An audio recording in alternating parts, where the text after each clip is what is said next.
Азыркы учурда социалдык тармактарда жана элдин арасында туура эмес түшүнүк болуп атат. Бул жанагы өкмөттүн токтому боюнча негизи бизде күз-кыш мезгилинде чектөөлөр болбойт.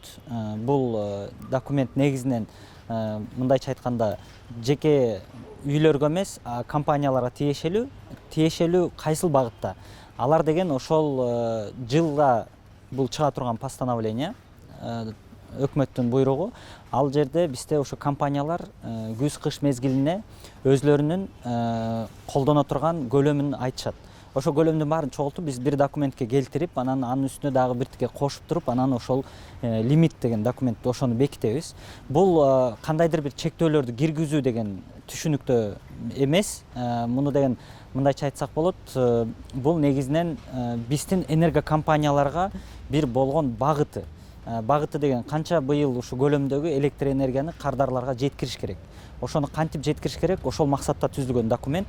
Ошондуктан элди чакырып кетет элем, бул лимит киргизилет десе өчүрүүлөр болот деп ойлобосун. Бул жөнөкөй бир документ, жылда чыгарылган.